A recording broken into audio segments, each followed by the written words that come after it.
अब रुको रुको रुको, कोई नहीं, एक और है, तारीफ हमें मिलती रहेगी, तारीफ हमें मिलती रहेगी। छोड़िए आप मेरी बात सुनिए, इधर गौर कीजिए, इधर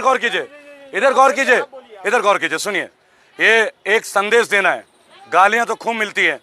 18 बार थाने में भी गया हूं, 18 बार, 1 घंटे से ज्यादा रुका नहीं हूं, 1 घंटे से ज्यादा रोक नहीं पाए।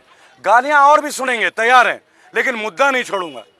आपने बोला आत्मनिर्भरता के ऊपर एक बात, एक सवाल कोरोना के ऊपर पूछता हूं। रेड लाइट में खड़ा हुआ एक भिखारी कोरोना में नहीं मरा। लाल बत्ती के सामने खड़ा हुआ एक भिखारी कोरोना में नहीं मरता, लेकिन बड़े बड़े लोग कोरोना में अस्पताल के अंदर मर रहे हैं। आप सोचिए, कोई घर में नहीं मर रहा, अस्पताल में क्यों मरता है? सवाल आपके सामने है, जवाब आप साथी पत्रकार हैं, आपको जवाब ढूंढना पड़ेगा। मोदी समर्थक या बीजेपी समर्थक ये कहते हैं कि जो काम 70 सालों में नहीं हुआ वो मोदी सरकार ने करके दिखाया, बिल्कुल सही, बना दिया, धारा 370 हटा दी, इस तरह की जो है चीजों का हवाला देते हैं। आप देखिए, इनसे तो इत्तेफाक बहुत आएगा, बहुत बेहतरीन वाला। जो काम 70 सालों में नहीं हुआ अब हुआ। जो ट्रेन दिल्ली से बिहार के लिए निकला था, जो ट्रेन बिहार से मुंबई से बिहार के लिए निकली थी, वो बंगाल पहुंच गई। ये 70 साल में पहले कभी नहीं हुआ। वो दिन दूर नहीं जब ये ट्रेन जापान पहुंच जाती। आप समझ रहे ना, हमारे देश में पहली बार सरकारी तंत्र प्राइवेटाइज्ड हो रहा है। प्राइवेटाइज्ड क्या 70 साल में सरकारी विभाग प्राइवेटाइज हुआ है क्या? हमारी रेल का रिकॉर्ड बता दूं, 2004 और 5 में लालू प्रसाद जी रेलवे मिनिस्टर थे।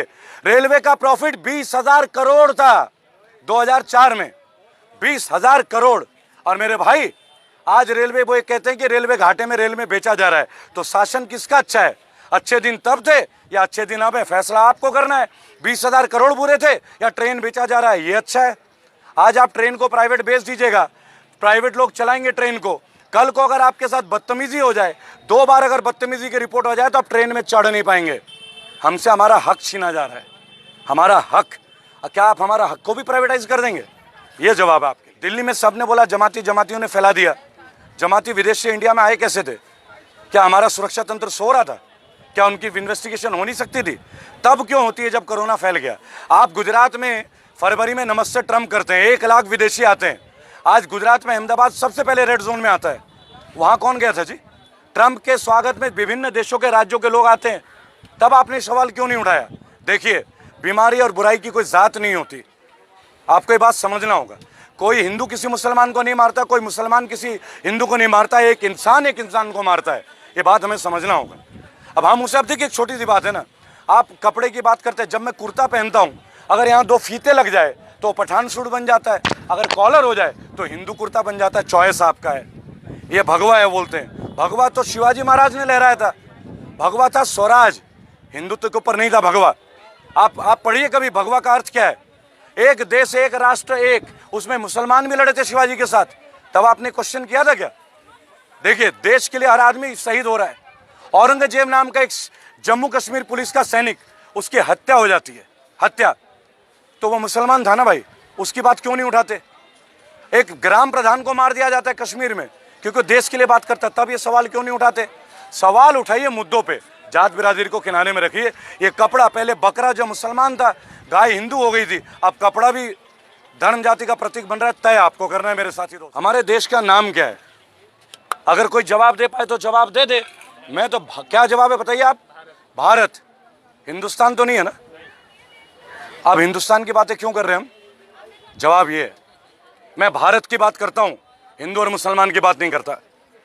मैं किसी दल की बात नहीं करता, कांग्रेस बीजेपी जो काम नहीं करता उसके खिलाफ आवाज उठाता हूं। हेमा मालिनी के खिलाफ आवाज उठाई मथुरा में जाके, विनय जगताप कांग्रेस के एमएलए, उसके ऊपर आवाज उठाई। जब बुराई हो ना, वो धर्म को नहीं देखता, वो सेकुलर होता है। कोरोना भी सेकुलर है, आप देख रहे हो ना, सबको मास्क पहना देता है, सबको मास्क पहना देता है। देखिए मेरे भाई, पढ़ा लिखा साथी युवा हूं आपकी तरह, बहुत गलतियां कर सकता हूं, आप ही से सीखूंगा, लेकिन मुद्दे नहीं छोड़ूंगा। आपने नोटबंदी किया, लोग हाशिए पे आ गए। आपने जीएसटी किया, लोग बर्बाद करके, व्यापारी बर्बाद हैं। आज बांग्लादेश की इकॉनमी हमसे बेहतर है। वो बांग्लादेश जिसको जन्म इस महान राष्ट्र ने दिया है, वो बांग्लादेश जिनका टेक्सटाइल इंडस्ट्री नंबर 1 पे है, और हम जो टेक्सटाइल इंडस्ट्री हमारी पूरी वो धरातल पे है। आज होंडा कंपनी अपना प्रोडक्शन बंद करती है, आज मारुति अपना प्रोडक्शन बंद कर रही है। क्यों बंद कर रही है? अगर एटलस साइकिल का तो हाल ही मत पूछो, साइकिल तो अब केवल समाजवादी पार्टी के लिए बच गई है। क्योंकि वो बेचारे आज भी संघर्ष कर रहे हैं। देश में जो भी मोदी गवर्नेंस के बारे में कुछ कहता है उसकी एक ही जगह है, वो है जेल। एक चौकीदार हमारे देश का जिसने ये कहा कि मैं चाय बेचता था, बहुत अच्छा लगा जब एक चाय वाला देश का प्रधानमंत्री बनता है। मैं तो पोस्ट ग्रेजुएट हूं, मुझे शौक नहीं है।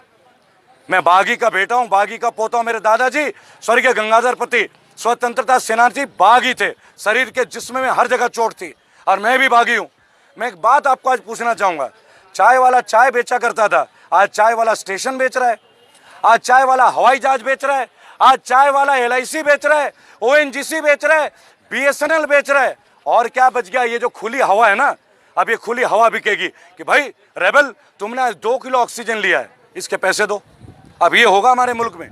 वक्त है, जागिए, वक्त है, एकजुट होइए। लेकिन मेरे 9 करोड़ साथी जो मेरे संगठन के हिस्सा बन चुके हैं और आने वाले सदस्य जो हर सेकंड में बढ़ रहे हैं, उनसे मेरा हाथ जोड़ के एक विनम्र निवेदन है कि कृपया करके मोदी जी, योगी जी किसी के भी परिवार को गालियां ना दें। परिवार सबका होता है, माताएं बहनें सबकी होती हैं। अभद्र भाषा का इस्तेमाल ना करें। हम मुद्दों की लड़ाई लड़ रहे हैं और हम जीतेंगे। सर, निजीकरण की तरफ आपने इशारा किया, लेकिन सरकार का कहना है कि अगर निजीकरण होता है कंपनियों को तो जो जनता को व्यवस्था है, जो सेवाएं हैं, वो बहुत बेहतरीन तरीके से मिलेंगी। बिल्कुल, ये बिल्कुल अच्छी बात कही है आपने। इसका एक ताज़ा उदाहरण आपको दे देता हूँ। दिल्ली में ज़्यादातर लोगों के केस है कि हॉस्पिटल वाले हम पे बहुत पैसे चार्ज कर रहे हैं। आप ही जर्नलिस्ट मीडिया में खबरें लाते हैं ना जी, 18 लाख, 20 लाख, 25 लाख, डेड बॉडी के ऊपर भी 5 लाख का बिल बना देते हैं। आज जब हम एक प्राइवेट अस्पताल के खिलाफ लड़ नहीं पा रहे, जब कल सब प्राइवेटाइज हो जाएगा, हमारी सुनेगा कौन? आप समझ रहे हैं मैं किस खतरे की बात कर रहा हूं? आज सरकारी दफ्तर है तो हम कंप्लेन लिखा रहे हैं, कल आप पुलिस को भी प्राइवेट कर दीजिए। आप समझिए मैं कहना क्या चाह रहा हूं। और आप इनकी नीति का अगर गुणगान करते हैं तो मैं एक छोटा सा प्रश्न पूछता हूं मेरे भाइयों, जो पैरामिलिट्री फोर्सेज हैं, जो सेंट्रल वर्कर्स हैं गवर्नमेंट के, उनकी पेंशन बंद कर दी गई है, और जो ये MLA MP हैं इनकी पेंशन चालू है। 5 साल एक MLA का राज होता है और वो जीवन भर पेंशन लेगा, और 40 साल एक पैरामिलिट्री फोर्स का आदमी अपने जीवन को देता है और उसका पेंशन नहीं है। और यही MLA जब एक MP बन जाता है तो इसे 2-2 बार पेंशन मिलते हैं, 2-2 बार। तो इसका मतलब है 40 साल जो एक आदमी पैरामिलिट्री में अपना जान दे रहा है, CISF, ITBP, वो देशभक्त नहीं है। लेकिन ये जो खादी वाले लोग हैं 5 साल में ये देशभक्त हो जाते हैं। तय आपको करना है। आज बहन सुनीता यादव, जिनका मैं कैंपेन कर रहा हूं, जो कि कांस्टेबल है गुजरात में, और गुजरात में किसकी सरकार है? BJP की सरकार है। और उन्होंने प्रकाश कनानी, जो वहां के स्वास्थ्य मंत्रालय जिन पे है, उनके बेटे को कोरोना में नियम तोड़ते हुए पाया गया तो उनको सस्पेंड कर दिया जाता है, उन पे इंक्वायरी बैठा दी जाती है, और फिर उन्हें माफी मांगनी पड़ती है एक पुलिस वाले को। भाई और बहनों, अगर पद पे बैठा हुआ अधिकारी का क्या हाल है, तो सड़क पे चलने वाला मेरे जैसा, आपके जैसा आदमी का क्या हाल हो सकता है? गजेंद्र जी, आप एक पत्रकार है, बेहतर समझ सकते हैं।